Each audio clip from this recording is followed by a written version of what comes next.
the ladies, the fair and the weak. Fair they are, we'll all admit, but who dares call them weak? Our modern girls play as hard and with as much vitality and stamina as any man.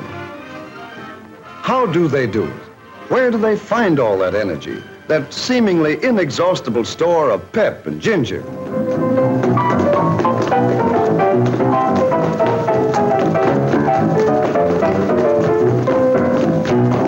What is that whipcord resilience that lets the weaker sex play half the night, then bob up clear-eyed, ready for the next morning's work? This frail creature strikes her typewriter keys about 40,000 times a day, spaces 7,000 times, shifts to capitals and returns the carriage more than 1,000 times each.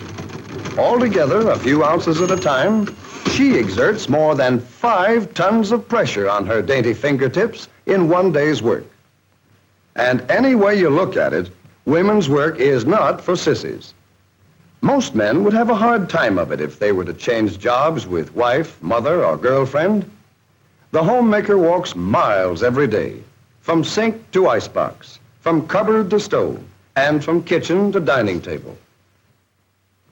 Let's use some very special photography to compress the whole job of preparing a meal into a few seconds of time, to see how many steps it really takes to get dinner on the table. Remember, this is a hurry-up picture of just one meal out of more than 1,000. Is that what you'd call a blitz meal? Even an efficiency expert would be staggered by the amount of chasing around and indoor road work that the little woman takes as a matter of course. There's the stair climbing event, for example, usually accomplished full tilt and with an armload of brooms, mops, blankets, and sundry household paraphernalia. Here's another hurry-up picture of the clinging vine whizzing through a day's program that would leave the average mountaineer gasping for breath. Each trip upstairs is the equivalent of lifting her own weight 12 feet. And at the rate of 20 trips a day, that's lifting about 12 tons of weight. Who said weaker sex? Ironing is another kind of work that's a lot of little jobs all rolled into one. Just to iron one of hubby's shirts, for instance, the iron may have to be lifted 20 or 30 times. And since a flat iron weighs about as much as a brick, a day's ironing actually uses just about as much muscle as bricklaying. Flattening a towel or wielding a trowel, even Stephen. Had your iron today, lady? Because men are beginning to realize how much lifting and pushing the little woman has to do around the house, more and more muscle savers are being designed to make the little jobs easier. It's one thing to make 6,000 separate scrubbing motions over a tub of clothes, and quite another to push a button that does all the work. Here's another example of sheer brute force. Now, let's make a super scientific test. You'll notice that this girl is wearing a very special thimble. In fact, it isn't a thimble at all, but a gadget of springs and levers to measure the amount of force needed to sew on a button. And it's called an ergometer. According to the ergometer dial, it takes 18 units of force to push the needle through the cloth just once. In sewing stitch by stitch, that work adds up. Any man will admit that's a lot of work when it's called to his attention in the right way. And this is one way of calling it to his attention. This hurry-up picture shows that a stitch in time doesn't always save 9. And anyway, who wants to save 9 stitches when a machine can do all the work? A sewing machine is really an amazing invention, especially when you stop to think that a man invented it. Yet it's simple when you know how it works.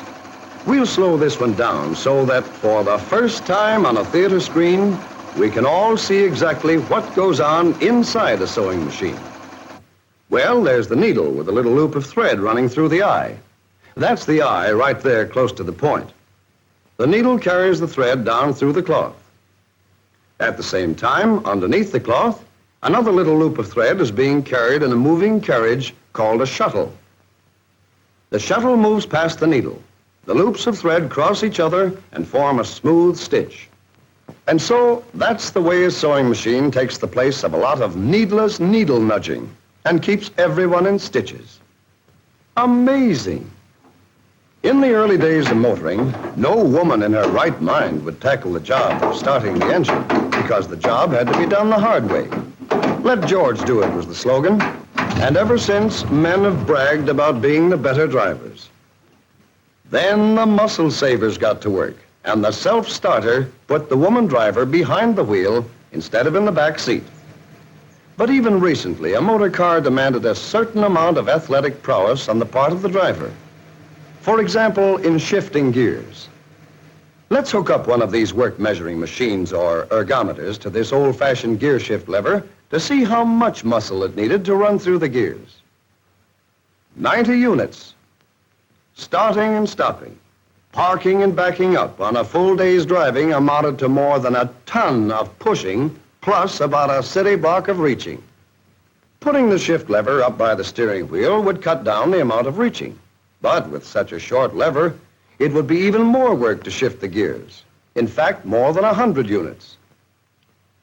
To make this job easier, some sort of machine was needed to take over the muscle work of moving the gears in and out of mesh.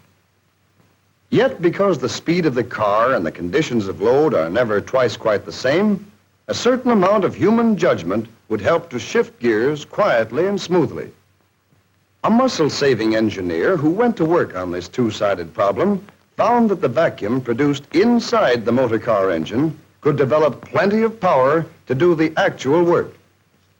And by means of a super-sensitive control, the driver could still be the real gear-shifting boss.